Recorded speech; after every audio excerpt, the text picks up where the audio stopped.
We are back with Storm Watch tonight as one of the biggest storms of the season has made its way into the state. Take a look up at the Sierra. This is at Kingville. Still no snow on the ground there yet, but if you're thinking about driving that way, well, that time has passed. Meanwhile, on the valley floor, we are seeing just the beginning of this rainfall. California's Office of Emergency Services is working closely to keep everyone safe this holiday season. The storm impacting the entire state. We take it over to meteorologist Carly Gomez. Carly, what are you seeing?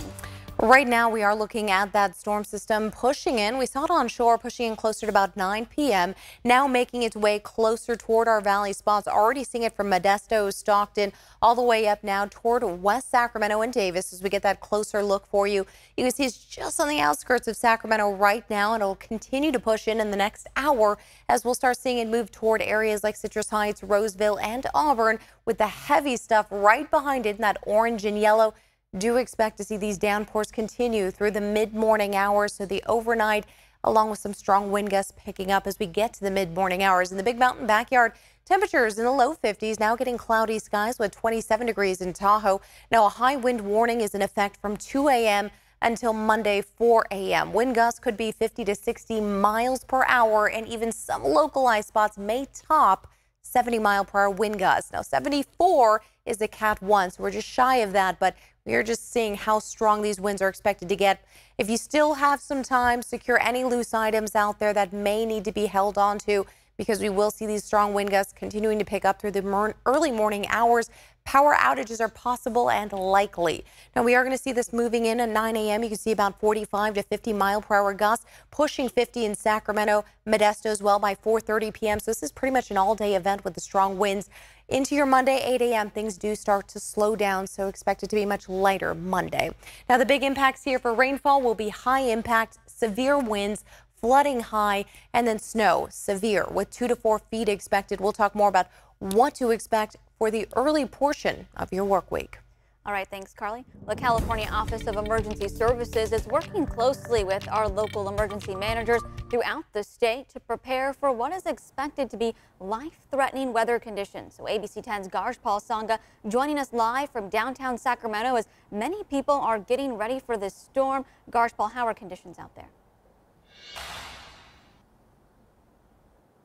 Yeah, Devin, right now we're finally starting to see that storm slowly come into the Sacramento area. We're in downtown Sacramento near Front Street, near Interstate 5. So we've been getting light drizzle rain. It may be difficult to see, but when you take a look at our car, you can see it has been coming down over the past 15-20 minutes, light drizzle rain. But we know that's going to only get stronger as we get into the night. But a lot of people using that time before this storm arriving to get ready to make sure they don't have to deal with the headaches that it might bring.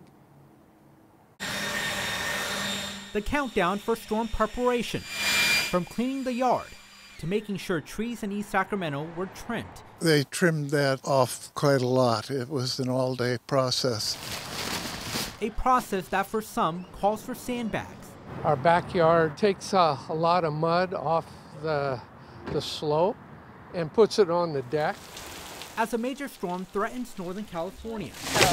Jane Sadler and Ian Brady were busy cleaning up their front yard. We just moved in, so we're doing some landscaping while we can. Preparation was name of the game Saturday, as another major winter storm brings heavy rain and strong winds. We're going to get tons of rain coming down here. It's going to go swishing out right into the neighbor's driveway and out, so we don't have any more flooding. Trying to get prepared this time. Cal OES officials providing an update on the state's storm preparations and response. During high winds, avoid going outside as there are dangerous debris, falling tree limbs, and down power lines. High winds may lead to power outages. Where 8,300 people have been mobilized, 1,200 machines are ready to remove snow and ice. 7 million sandbags have been positioned across the state, and water rescue teams are on standby. If you don't need to be on the roadways during this storm event, we're asking you to please postpone any non-essential travel until after the storm passes. Remember, 6 inches of water can down an adult in that water. 12 inches of water can sweep away your vehicle. Until then, homeowners putting in the hard work so they can hunker down. Showers bring flowers.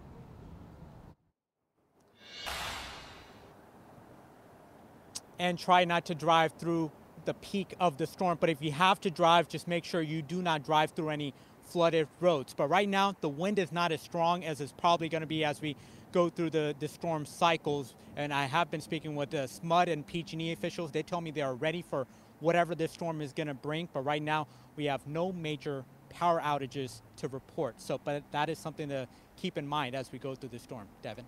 Great update there, Garshpal. Thank you so much for being out there in the rain and giving us all this information.